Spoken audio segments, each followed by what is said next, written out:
आज के बाइबल अध्ययन में प्रभु यीशु के नाम में मैं आपका स्वागत करता हूं। मेरा विश्वास है कि आज भी प्रभु आपको आशीष देने जा रहा है। हम प्रार्थना करें। प्रेमी पिता परमेश्वर, हम आपको हृदय से धन्यवाद देते हैं क्योंकि आपका अनुग्रह हमारे ऊपर लगातार बना हुआ है। आज के बाइबल अध्ययन को भी हम आपके चरणों में लाते हैं। हम आग्रह करते हैं कि आपका आत्मा हम में से हर एक की सहायता करे ताकि आज जो विषय हमें दिया गया है आपकी ओर से उसको और उसके आधार पर जो बाइबल स्टडी है उसको हम समझ सके। हमारे हृदयों को खोलिए, सब लोगों के हृदयों से आज बात कीजिए ताकि सबको आज आशीष मिलने पाए और वे आपके और अधिक करीब आने पाए। उनकी सेवा, उनके कार्य आपको और अधिक महिमा देने पाए। मेरी भी सहायता कीजिए प्यारे पवित्र आत्मा। मेरी जुबान, मेरे हृदय, मेरे विचारों को प्रभु यीशु के नाम में सुरक्षित कर लीजिए ताकि जो पिता चाहता है मैं वो बोल सकूं, यीशु के नाम में, आमीन। तो आगे बढ़ने से पहले भजन संहिता 105 1 से 4 के बीच में जो भजन है जिसे परमेश्वर ने अपनी महिमा के लिए गीत के रूप में दिया है, मैं आपके आत्मिक उत्थान के लिए आपको उत्साहित करने के लिए गाना चाहता हूं।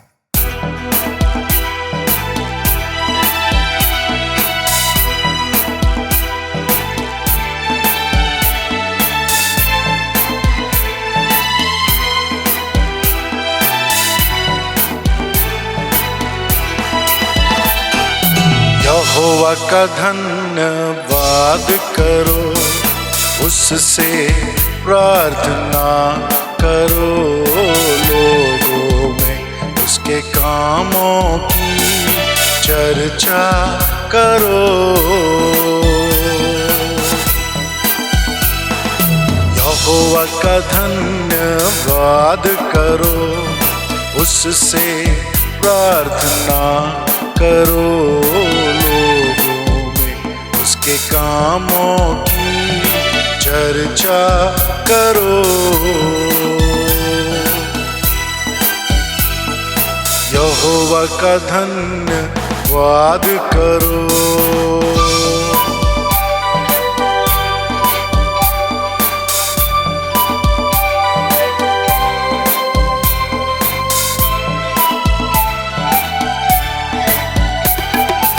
उसके लिए गाओ,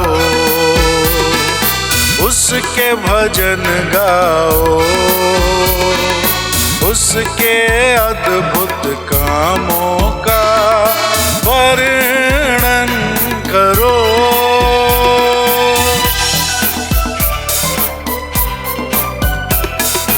उसके लिए गाओ, उसके भजन गाओ, उसके अद्भुत कामों का वर्णन करो। यहोवा का धन्यवाद करो।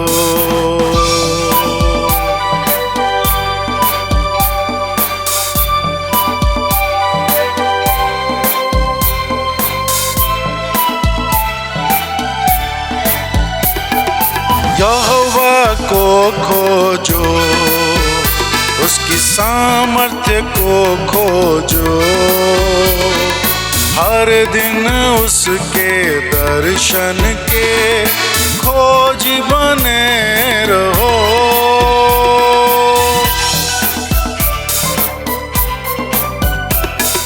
यहोवा को खोजो, उसकी सामर्थ्य को खोजो, हर दिन उसके दर्शन के खोज बने रहो। यहोवा का धन्यवाद करो, उससे प्रार्थना करो, लोगों में उसके कामों की चर्चा करो। यहोवा का धन्यवाद करो, उससे प्रार्थना करो। लोगों में उसके कामों की चर्चा करो। यहोवा का धन्यवाद करो।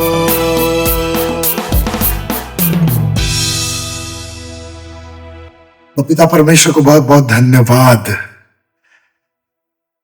क्योंकि वो हमारे लिए सब कुछ करता है जो एक सांसारिक बाप भी नहीं करता, और उसकी दया हमारे ऊपर बहुत ही बड़ी है, बहुत असीम है। तो आज का जो विषय है वो है कार्य से अधिक महत्वपूर्ण है हमारी भावनाएं। मनोवैज्ञानिकों का ऐसा मानना है कि भावनाएं किसी के अंदर जो उठती हैं, हमें से हर एक के अंदर में भावनाएं उठती हैं, वे 90 सेकंड तक रहती हैं, और उसके बाद हमारे ऊपर है कि उन भावनाओं के अधीन हम रहें या उन भावनाओं पर हम विजयी हासिल करें और उनको अपने अंदर से निकाल बाहर करें। बहुत सारी नकारात्मक भावनाएं भी हमारे अंदर कभी कभार उठ जाती हैं और उस पर हमारा वश नहीं चलता, लेकिन उन नकारात्मक भावनाओं के अधीन रहना है या नहीं रहना है वह हमारे ऊपर है। सकारात्मक भावनाओं के अधीन रहना है, नहीं रहना है, वो हम ही डिसाइड करते हैं। लेकिन आज हम भावनाओं के विषय में अध्ययन करेंगे। नीति वचन 15:29 के अनुसार यहोवा दुष्टों से दूर रहता है लेकिन धर्मियों की प्रार्थना सुनता है। धर्मियों की प्रार्थना सुनने का मतलब क्या है? जब हमारे अंदर में यह भावना रहती है कि हमें पवित्र जीवन जीना है, हमें परमेश्वर को प्रसन्न करना है, जब हम परमेश्वर को महिमा देने वाली बातें ज्यादा से ज्यादा सोचते हैं, तो हमारी प्रार्थनाओं में भी उसका प्रभाव आ जाता है, और तब परमेश्वर को हमारी प्रार्थनाओं को ग्रहण करने में कोई परेशानी नहीं होती, क्योंकि हम अपने हृदय की गहराई से पिता परमेश्वर को पुकारते हैं। तो प्रार्थना के संदर्भ में और भावनाओं को समझने के संदर्भ में मैं एक स्थान से आपके लिए पढ़ना चाहता हूं। यह स्थान है मत्ती 15:7-9। यहां इस प्रकार लिखा है, हे पाखंडियों, यशायाह ने तुम्हारे विषय में यह नबुवत ठीक ही की है। ये लोग होठों से तो मेरा आदर करते हैं, परंतु इनका हृदय मुझसे दूर रहता है। यह व्यर्थ मेरी उपासना करते हैं और मनुष्यों की शिक्षाओं को धर्म सिद्धांत करके सिखाते हैं। तो बहुत सारे मसीही लोग आज भी उन बातों का पालन करने के लिए एड़ी चोटी का जोर लगा देते हैं जो कोई व्यक्ति उन्हें सिखलाता है, चाहे वो प्रचारक हो, चाहे वो कोई पुरोहित हो, या फिर कोई एल्डर ही हो जो उनकी दृष्टि में थोड़ा विश्वास करने वाला व्यक्ति हो।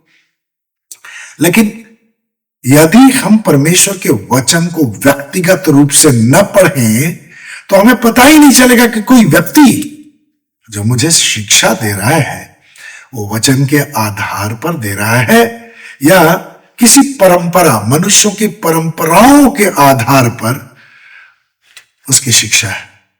बहुत सारी परंपराएं हैं समाज में, कलीसियाओं में, परिवारों में, और उन परंपराओं का पालन करना अगर हम वचन के आधार पर देखते हैं तो कई बार ऐसा होता है कि बहुत सारी परंपराएं वचन के विरुद्ध होती हैं, तो उनका पालन हमें नहीं करना चाहिए। लेकिन जो परमेश्वर का विरोध नहीं करती हैं, हम उन परंपराओं का बड़े आराम से पालन कर सकते हैं। तो हमारी भावनाएं क्या हैं, ये बड़ी ही महत्वपूर्ण है, और इसलिए आज हम 3 स्थानों में से देखेंगे, 3 उदाहरण हम देखेंगे, और तीनों उदाहरण भावनाओं को प्रकट करने वाला उदाहरण है। तो सबसे पहले मैं आपको ले चलता हूं लूका रचित सुसमाचार अध्याय 7 में 36वां पद मैं पढ़ना चाहता हूं। लूका 7:36 यहाँ लिखा है, फिर किसी एक फरीसी ने उससे विनती की कि वह उसके साथ भोजन करे, अतः वो उस फरीसी के घर जाकर भोजन करने बैठा। अब किसी को भोज में आमंत्रित करना, खाने में आमंत्रित करना, लंच हो, डिनर हो, अच्छी बात मानी जाती है और सामाजिक दृष्टिकोण से इसका बहुत महत्व है।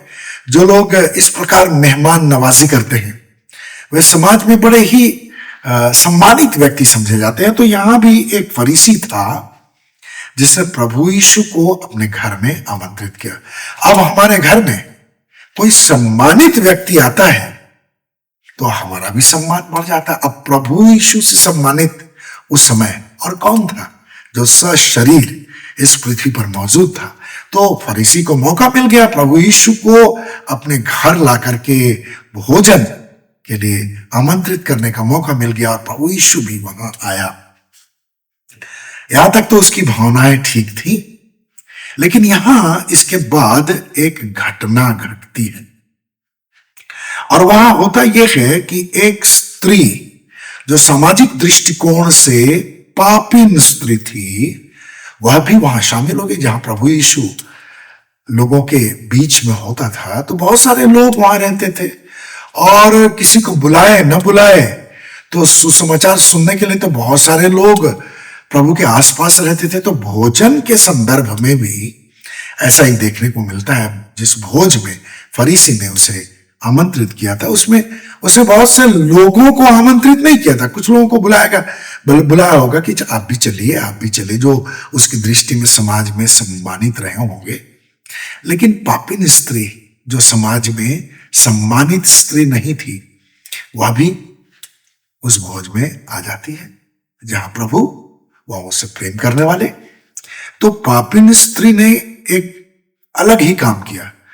उसने संगमरमर के पात्र में इत्र ले लिया और उसके पीछे खड़ी होकर के प्रभु यीशु के पैरों को भिगोने लगी और अपने आंसुओं से भी भिगोने लगी, इत्र से भी भिगोने लगी और अपने सिर के बालों से उसको पोंछने लगी और चूमने लगी।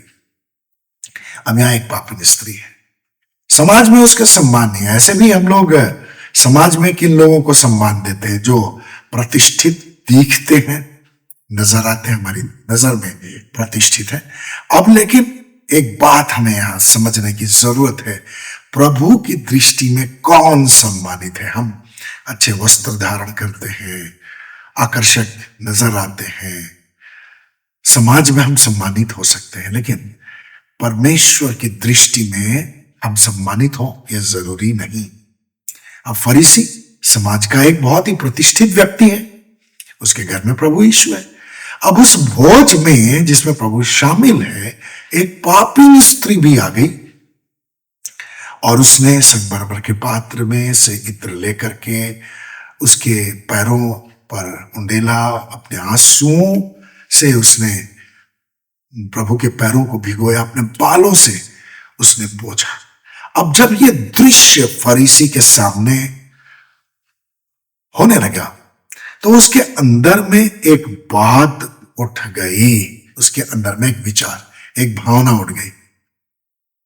अब 90 सेकंड से कम की भावना थी या फिर 90 सेकंड से ज्यादा की भावना थी, यह हम नहीं जानते, लेकिन ऐसा लगता है कि बहुत देर तक जब उसने देखा होगा कि पापिन स्त्री अपना कार्य कर रही थी तो उसके अंदर 90 सेकंड से ज्यादा की भावनाएं रही होंगी।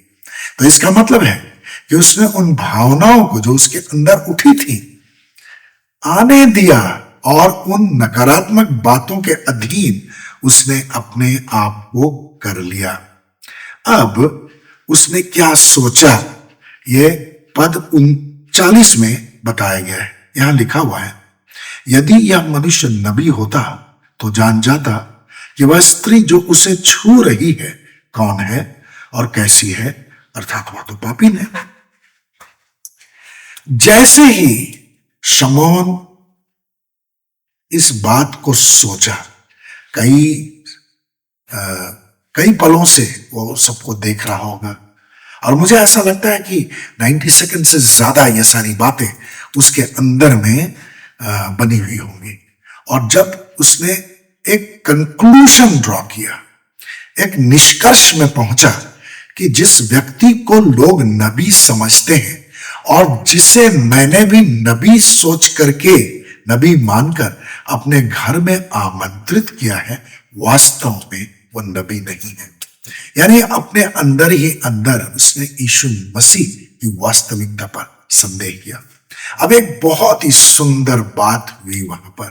प्रभु यीशु ने उससे सवाल किया कि किसी महाजन के 2 कर्जदार थे और एक कर्जदार के ऊपर 500 दीनार का कर्ज था और दूसरे कर्जदार के ऊपर केवल 50 दीनार का कर्ज था। अब महाजन दयालु था तो उसने दोनों को क्षमा कर दिया। अब प्रभु यीशु ने उस फरीसी से पूछा कि तुम क्या सोचते हो, कौन सा कर्जदार ज्यादा धन्यवादित रहेगा अपने महाजन के प्रति? जाहिर सी बात है, जो उत्तर था वही उत्तर फरीसी के अंदर में भी आया और उसने कहा जिसका ज्यादा कर्ज था। परमेश्वर का धन्यवाद। और प्रभु यीशु ने बहुत ही गंभीर बात यहां शमौन नाम के उस फरीसी के सामने रखी। उस फरीसी का नाम शमौन था, ऐसा लगता है, क्योंकि 43वें पद में लिखा है शमौन ने उत्तर दिया। इसका मतलब है कि उस फरीसी का नाम शमौन था।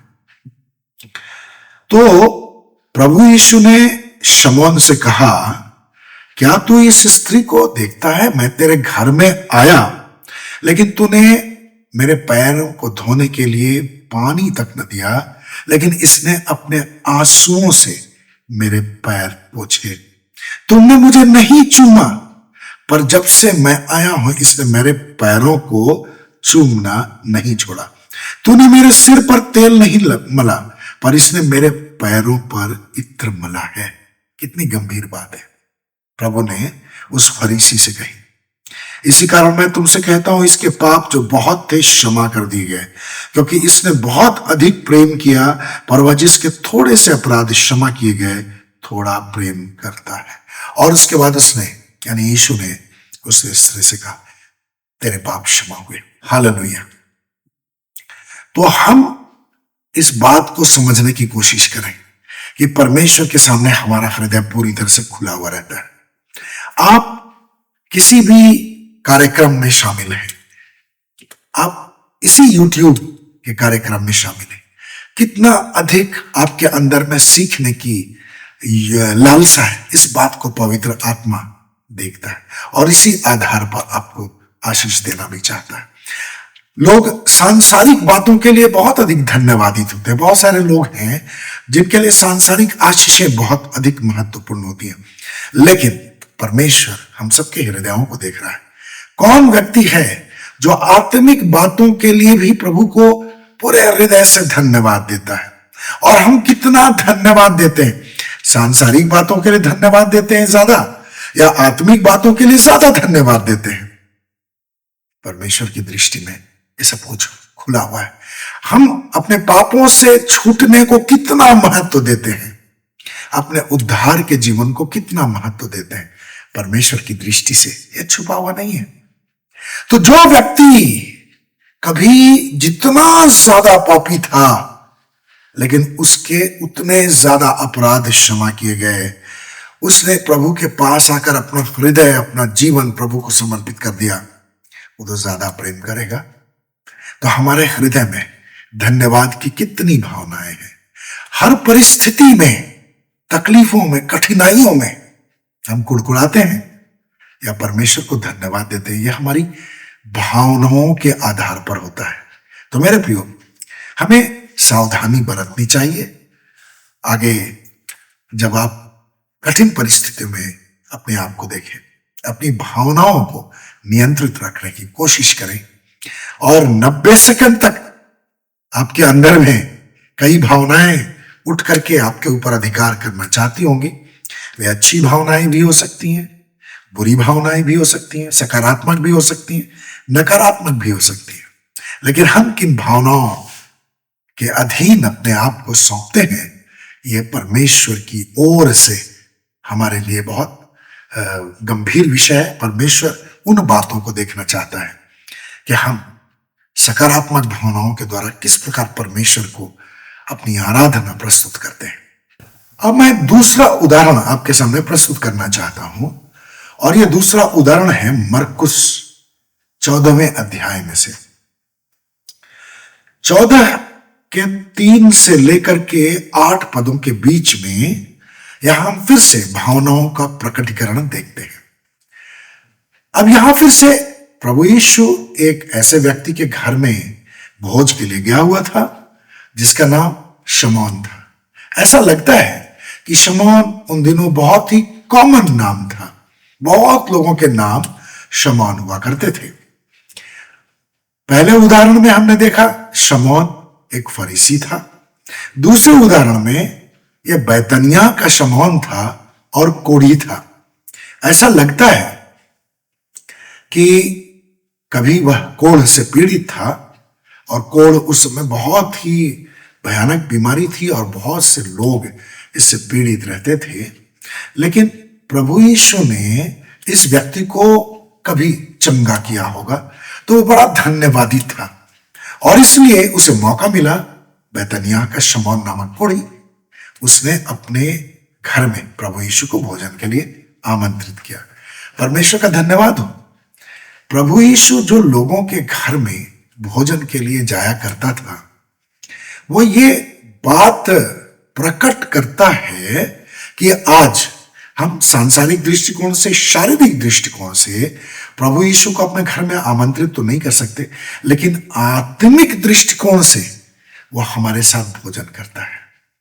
और जैसा कि प्रकाशित वाक्य में ये बात बताई भी गई है कि वो हमारे दिल के दरवाजे पर खड़ा खटखटाता है, और जब हम दरवाजा खोलते हैं तो हमारे हृदय के भीतर आता है, हमारे साथ भोजन करता है। क्योंकि प्रभु यीशु उस समय शारीरिक रूप में विद्यमान था, तो शारीरिक रूप में भी भोजन करता था लोगों के साथ मिल करके, और आज आत्मिक रूप से वो हमारे साथ भोजन करता है। तो हमारे लिए भी यह सुविधा है, हम प्रभु यीशु के साथ हर दिन भोज में शामिल हो सकते हैं। हालेलुया। तो शमौन नामक कोढ़ी के घर में प्रभु यीशु भोजन के लिए पहुंचा। अब यहां भी एक स्त्री थी, वहां एक पापी स्त्री थी, यहां भी एक स्त्री थी। शमौन नामक फरीसी के घर में इत्र लेकर आई थी, यहां भी एक इत्र लेकर के आई हुई स्त्री थी। लेकिन यह स्त्री जो थी कुछ ज्यादा बहुमूल्य इत्र लेकर के आई थी। जटामासी का बहुमूल्य शुद्ध इत्र लेकर के आई थी। यानी उस समय भी मिलावट होता था, इसलिए यहां शुद्ध इत्र शब्द का प्रयोग किया गया है। तो उसने मिलावटी इत्र नहीं लिया, उसने किसी को दिखाने के लिए काम नहीं किया। यानी उसके हृदय में जो भावनाएं थी, शुद्ध भावनाएं थी, और प्रभु के प्रति वह अपना निष्कलंक प्रेम प्रकट करना चाहती थी, और इसलिए वह जटामासी का बहुमूल्य शुद्ध इत्र लेकर आई। उसने उस पात्र को तोड़ा और उसके सिर पर, यानी यीशु के सिर पर उंडेल दिया। अब वहां पर शमौन नामक फरीसी नकारात्मक भावनाओं से भर गया था, लेकिन यहां कुछ अन्य लोग थे जिनके अंदर में नकारात्मक भावनाएं आ गई, और वे क्या कहने लगे। 4 और 5 पद में पढ़ना चाहता हूं। परंतु कुछ लोग खिसिया कर कहने लगे, संभव है इसमें एक आध दो शिष्य भी रहे होंगे, प्रभु के शिष्य, यह इत्र किस लिए नष्ट किया गया, क्योंकि यह इत्र तो 300 दीनार से अधिक मूल्य में बेचा जाकर कंगालों को दिया जा सकता था। और वे उसे झिड़कने लगे। तो जब कोई बड़ा व्यक्ति हमारे बीच में होता है, तो हम चाहते हैं कि निर्णय वो बोले वही, और जो कुछ कहना है उसमें उसी की अगुवाई हो। लेकिन अब ये जो लोग खिसियाने लगे, उनको कंगालों की फिक्र नहीं रही होगी। संभवतः वे दूसरों को दिखाने के लिए, संभवतः वे इस बात से अनजान थे कि प्रभु यीशु उनमें से हर एक के हृदय को जानता है, उनकी वास्तविक स्थिति को जानता है। तो वे प्रभु को भी प्रभावित करना चाहते रहे होंगे। तो उन्होंने प्रभु के सामने कंगालों की सुधि लेने के विषय में बातें की। कई बार हम लोग दिखाने के लिए, दूसरों को इम्प्रेस करने के लिए भी कुछ कुछ कह देते हैं। यहां भी कुछ लोगों ने अपनी नकारात्मक भावनाओं को इस तरह प्रकट कर दिया। अब प्रभु यीशु को उनके विचारों से कोई लगाव नहीं था। प्रभु यीशु उनके समान नहीं सोच रहा था। उसने उनसे क्या कहा? 6 से 8 पद मैं पढ़ना चाहता हूं। यहां लिखा है, परंतु यीशु ने कहा, उसे छोड़ दो, उसे क्यों तंग कर रहे हो? उसने तो मेरे साथ भलाई की। प्रभु का दृष्टिकोण हर बात में अलग होता है। यीशु मसीह सत्य है और वह सच्चाई से ही देखता है। उसने उस स्त्री के हृदय की भावनाओं को देखा। जो लोग वहां थे वे कार्यों को देख रहे थे। वह स्त्री, पापिन स्त्री, क्या कर रही थी? यह भी पापिन स्त्री ही थी। और कहीं कहीं हमें पता चलता है कि ये मरियम मगदलीनी थी। तो प्रभु ने उसे पाप से आजाद किया था। अब उसके हृदय की भावना प्रभु के प्रति बहुत ज्यादा उमड़ रही थी। उसने सोचा, मौका मिले ना मिले, जो पहला मौका मिला उसमें मैं अपना हृदय प्रभु के लिए उंडेल दूं। इसलिए उसने जटामासी का बहुमूल्य शुद्ध इत्र प्रभु के सिर पर उंडेला था। लेकिन लोग इस कार्य को तो देख रहे थे, उसके हृदय की भावनाओं से अनजान थे। परमेश्वर का धन्यवाद हो, परमेश्वर हमारे हृदय की भावनाओं को देखता है। प्रभु ने कहा, उसे छोड़ दो, उसे क्यों तंग करते हो? उसे तो मेरे साथ भलाई की है, क्योंकि कंगाल तो सदैव तुम्हारे साथ रहते हैं और जब तुम चाहो तब उनके साथ भलाई कर सकते हो, परंतु मैं तुम्हारे साथ सदैव नहीं रहूंगा। यानी शारीरिक रूप में मैं तुम्हारे साथ हमेशा नहीं रहूंगा। जितना वह कर सकती थी, बहुत अच्छा लगता है मुझे ये वाक्य, जितना वह कर सकती थी उसने किया। उसने मेरे गाड़े जाने के लिए पहले से ही मेरी देह पर इत्र मला है। और प्रभु ने बहुत ही सुंदर तरीके से ये बता दिया कि उसकी मृत्यु होगी, उसके देह पर हो सकता है इत्र भी मला जाए, वो गाड़ा जाए, कब्र में रखा जाए। लेकिन मैं आपका ध्यान 8 पद के उस हिस्से को आपके सामने रखना चाहता हूं। 8वां पद को आपके सामने ले जाना चाहता हूं, उस वाक्य को जहां लिखा है, जितना वह कर सकती थी उसने किया। हम हर दिन कितना कर सकते हैं प्रभु के लिए? हर दिन आप कितनी प्रार्थनाएं करते हैं? प्रार्थना, आराधना, परमेश्वर की स्तुति के गीत आप कितना करते हैं? आपका हृदय आनंद के साथ सकारात्मक भाव लिए, धन्यवाद का भाव लिए प्रभु के सामने कितना अधिक उंडेला जाता है? ये परमेश्वर के लिए बहुत महत्वपूर्ण है। परमेश्वर को धन्यवाद हो, आप हमारे कार्यक्रम से जुड़े हुए, हमारे चैनल से जुड़े हुए। आपके हृदय में परमेश्वर के वचन को समझने की, सीखने की कितनी ज्यादा लालसा है, यह परमेश्वर की दृष्टि में बहुत ग्रहणीय हो गया। आप जो व्यक्तिगत रीति से बाइबल पढ़ते हैं तो कितनी अधिक संपूर्णता के साथ समझना चाहते हैं, कितने समर्पण के साथ बाइबल पढ़ते हैं। परमेश्वर का वचन आपके हृदय से बातें करे, कितना चाहते हैं, ये बड़ी महत्वपूर्ण है। बहुत से लोग रूटीन के हिसाब से पढ़ते हैं कि अरे भाई मैंने कल बाइबल नहीं पढ़ी थी, आज पढ़ लेता हूं, तो चलो मैं पढ़ लेता हूं। तो क्या पढ़ा ये उनको समझ में नहीं। लेकिन हाँ, कुछ लोगों की आदत होती है 2 चैप्टर पढ़ना है, 3 चैप्टर पढ़ना है, 4 चैप्टर पढ़ना है। लेकिन अगर हमारे हृदय में परमेश्वर का वचन काम नहीं करता है तो उन वचनों को पढ़ करके, उन पदों को पढ़ करके हम किसकी महिमा कर रहे हैं? हमारा हृदय परमेश्वर के सामने खुला हुआ है। हर सप्ताह अगर आप कहीं साथ आत्मिक संगति करते हैं, चर्च में करते हैं, या कहीं कोई और फेलोशिप है जो परमेश्वर के खोजियों के साथ आप समय बिताकर करते हैं, उसके प्रति आपकी क्या भावना है?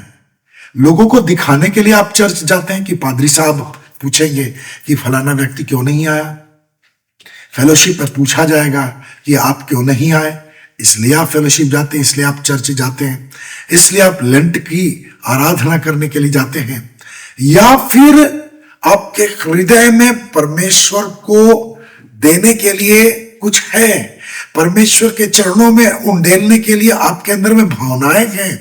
क्या आप परमेश्वर के वचन से गहराई से सीखने के लिए कहीं जाते हैं, या बस एक आदत सी बन गई है कि भाई यहां तो मुझे जाना है, रविवार है तो चर्च नहीं जाऊं तो काम कैसे चलेगा, इसलिए आप जाते हैं, या वहां परमेश्वर की आराधना करने जाते हैं, परमेश्वर के वचन में से सीख करके आत्मिक रूप से उन्नत होने की भावना लेकर जाते हैं, या इसलिए जाते हैं कि बचपन से यह आपका एक टाइम टेबल है और आप उसका पालन हमेशा करते रहना चाहते हैं।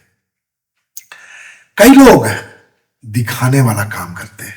लूका 18:10-14 के बीच में दो व्यक्तियों के बारे में प्रभु यीशु ने हमारे सामने उदाहरण रखा है। एक तो है फरीसी और एक है कर लेने वाला। कर लेने वाला समाज में आदर के योग्य समझा नहीं जाता था, लेकिन फरीसी अपने आप को बड़े आदर का पात्र समझते थे। तो उसने बड़ा दावा किया कि मैं ये करता हूं, मैं वो करता हूं, उसके समान मैं नहीं करता, मैं उपवास करता हूं, दान देता हूं, और इसलिए मैं आपके पास आया हूं। लेकिन जो कर देने वाला था उसने अपने आप को बड़ी नम्र और दीन करके परमेश्वर के समक्ष उपस्थित कर दिया कि मैं तो पापी हूं, मुझ पर दया कर। तो भावनाएं बहुत महत्वपूर्ण है। प्रार्थना एक कार्य है, करते तो सब है। बाइबल अध्ययन एक कार्य है, करते तो बहुत कोई है, लेकिन उसके पीछे की भावनाएं क्या है। प्रचार का कार्य करते तो बहुत कोई है, लेकिन उसके पीछे की भावना क्या है, ये बहुत ही महत्वपूर्ण है। अब मैं आपके सामने तीसरा उदाहरण प्रस्तुत करना चाहता हूं। अब यह है मरकुस रचित सुसमाचार अध्याय 12 और उसके 41 से लेकर के 44 पदों के बीच में। 41 पद के अनुसार, मरकुस 12:41 पद के अनुसार, प्रभु यीशु एक बार मंदिर के खजाने के सामने एक विचार लेकर के बैठ गया कि वो देखना चाहता था कि लोग किस प्रकार दान देते हैं। यानी लोग जो दे रहे हैं उस पर प्रभु की दृष्टि नहीं थी, लेकिन लोगों के हृदय पर प्रभु की दृष्टि थी। वो देखने लगा कि लोग किस प्रकार मंदिर के कोष में पैसे डाल रहे थे, और पंक्ति बांध करके लोग आ रहे होंगे। बहुत से धनवान बड़ी बड़ी रकम लेकर के आए और उन्होंने मंदिर के कोष के डब्बे में अपना दान डाल दिया। और प्रभु की दृष्टि में एक बहुत ही महत्वपूर्ण पात्रा एक विधवा थी, और उसने क्या दान दिया। यहां लिखा है तांबे के 2 छोटे छोटे सिक्के उसने डाले, जिसका मूल्य लगभग 1 पैसे के बराबर होता था। 1 पैसे के बराबर, या फिर दीनार का 1/64वां भाग। अब दीनार का 1/64वां भाग के हिसाब से आज की मजदूरी अगर 1 दीनार के रूप में 500 रुपए हम लोग ले लेते हैं तो उसके हिसाब से लगभग 25-30 रुपए होंगे आज के संदर्भ में। उस समय 1 पैसे के बराबर। अब आज भी बहुत से लोग हैं जो बड़ी बड़ी रकम डालते हैं, बहुत दान देते हैं। अच्छा है, उनका हृदय परमेश्वर के प्रति अगर खुला हुआ है, परमेश्वर के प्रति समर्पित है, परमेश्वर को धन्यवाद देने के ख्याल से आप जितना भी डालें वो तो आपके और परमेश्वर के बीच में है। मैं जो भी दान डालता हूं परमेश्वर उसको देखता है, मेरी भावनाओं को भी देखता है। लेकिन बहुत सारे ऐसे लोग भी हैं जो इस विधवा के समान बहुत ही कम दान देते हैं। कभी कभी हमारी सेवकाई में भी जब दान संग्रह होता है तो 5 रुपया भी, 5 रुपए से कम भी लोग दान डालते हैं। अब 5 रुपया या 10 रुपया, 1 का सिक्का, 10 का नोट, सेवकाई के दृष्टिकोण से, सांसारिक दृष्टिकोण से, आवश्यकताओं को पूरा करने के दृष्टिकोण से बहुत ज्यादा महत्वपूर्ण नहीं है, लेकिन हमारे लिए ज्यादा महत्वपूर्ण नहीं है। परमेश्वर के लिए वही दान उनसे भी ज्यादा महत्वपूर्ण हो सकता है जो 1000, 2000 या उससे भी ज्यादा देते, क्योंकि परमेश्वर हमारे हृदयों को देखता है। आज हम कलीसिया में या मसीह समाज में कैसे लोगों को ज्यादा सम्मान देते?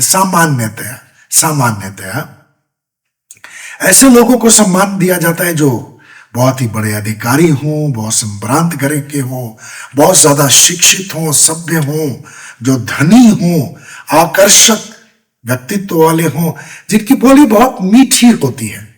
बहुत सारे ऐसे लोग होते हैं जो बहुत ही मीठा बोलते हैं, लेकिन उनका हृदय उतना मीठा नहीं होता है। कटु हृदय वाले लोग होते हैं, लेकिन बोली उनकी बहुत मीठी होती है। लेकिन परमेश्वर की दृष्टि कहां रहती है? पहला शमूएल 16:7 के मुताबिक परमेश्वर हमारे बाहरी रूप रंग को नहीं देखता, बल्कि हमारे हृदय को देखता है। तो हमारी जो सेवकाई होती है वो कैसी है? सांसारिक दृष्टिकोण में आपकी सेवकाई, अगर आप सेवक हैं, आपकी सेवकाई बहुत तड़क भड़क वाली नहीं है। लोग तड़क भड़क को देखते हैं, लेकिन परमेश्वर आपके हृदय को देख रहा है कि आप पवित्र आत्मा की अगुवाई में काम कर रहे हैं या नहीं। पवित्रता और धार्मिकता और सत्यता से भर करके, परमेश्वर के प्रति आज्ञाकारिता और समर्पण से भर करके काम कर रहे हैं, प्रार्थना कर रहे हैं या नहीं। समाज में बहुत सारे काम हैं, दूसरों की सहायता करना, दया करके दूसरों को उठाना, आर्थिक रूप से मदद देना, और बहुत तरह के काम हैं। समय समय पर हम लोग उसके विषय में लगातार स्टडी करते रहे हैं। आपका काम, मेरा काम परमेश्वर की दृष्टि में अगर ग्रहण योग्य है, तभी आत्मिक दृष्टिकोण से उसका महत्व है। लेकिन समाज के लिए हम कितने सम्मानित हैं, इसका परमेश्वर की दृष्टि में महत्व नहीं है।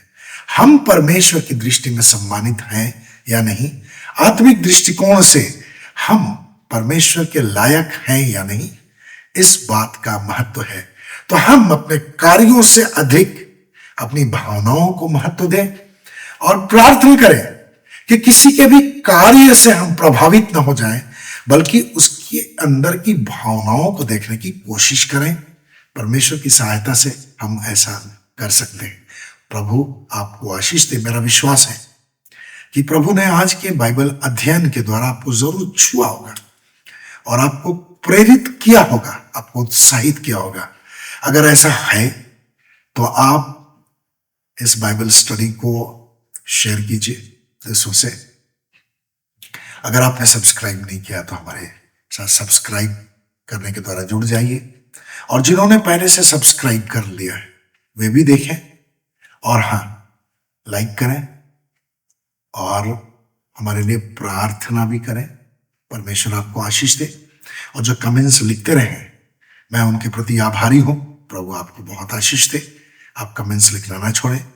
प्रभु का धन्यवाद हो आपके लिए, आप तमाम लोगों के लिए प्रभु को धन्यवाद जो आप हमारे साथ जुड़े हुए हैं। प्रार्थना करें। प्रेमी पिता, आज के बाइबल अध्ययन के लिए आपको हृदय से धन्यवाद। हम आपको सराहते हैं, आपकी महिमा करते हैं कि आपका वचन हमारी आंखों को खोलता है। सारा आदर सम्मान हम आपको देते हैं। हमारी निर्बलताओं में आप अपनी सामर्थ्य सिद्ध करते हैं। मेरी निर्बलता में भी आपने अपनी सामर्थ्य बार बार सिद्ध की है और आज भी सिद्ध की है, इसलिए बहुत धन्यवाद। जितने लोग इस कार्यक्रम से जुड़े हुए वे सब लोग आशीषित होते चले जाएं, आपको और अधिक महिमा देने वाला कार्य करें। प्रार्थना करें, आपकी स्तुति के गीत गाएं, धन्यवाद का बलिदान चढ़ाएं। हर परिस्थिति में वे आपके प्रति वफादार बने रहें, अपने विश्वास का प्रकटीकरण करें और इनके जीवन से आपको बड़ी महिमा मिले। सारा आदर सम्मान आपको मिले, क्योंकि हम यीशु के नाम से आपके चरणों में आते हैं। पिता, इस कार्यक्रम से जुड़े हुए तमाम लोग आत्मिक रूप से आशीषित होते जाएं, उनका आत्मिक स्तर उन्नत होता चला जाए और उनका हृदय आपके वचन के लिए लगातार खुला रहे, उपलब्ध रहे और उनकी भावनाएं आपको महिमा देने वाली हो। सबकी आवश्यकताओं को पूरा कीजिए और आने वाले दिनों में जो अपना एग्जाम लिखने के लिए तैयारी कर रहे हैं, चाहे कॉम्पिटिटिव एग्जामिनेशंस, चाहे स्कूल या कॉलेज के एग्जामिनेशंस, ऐसे लोग जो हमारे साथ जुड़े हुए हैं, इस कार्यक्रम से जुड़े हुए, उनको आशीष दीजिए, बुद्धि दीजिए, समझ दीजिए, उनकी सहायता कीजिए, पढ़ने में उनकी मदद कीजिए। जो पढ़ते हैं वे याद करें और बहुत ही अच्छी तरह से उनके आधार पर वे अपना एग्जाम लिखें और सफल हों और आपको महिमा दें। सारा आदर सम्मान आपको मिले।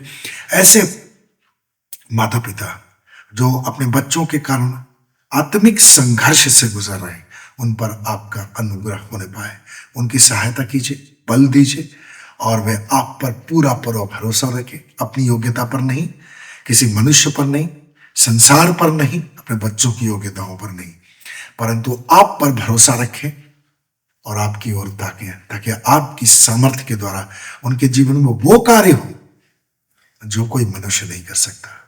हर एक की सहायता कीजिए, दुखी हृदय को शांति दीजिए, उत्साहित लोगों को और भी ज्यादा उत्साहित कर दीजिए, प्रार्थना करने वालों को और अधिक प्रार्थना का मौका मिले, ऐसा अनुग्रह दीजिए। प्रभु यीशु के नाम से मैं यह प्रार्थना आपके चरणों में समर्पित करता हूं। दया से सुने और स्वर्ग राज्य में ग्रहण करें। यीशु नाम में आमीन।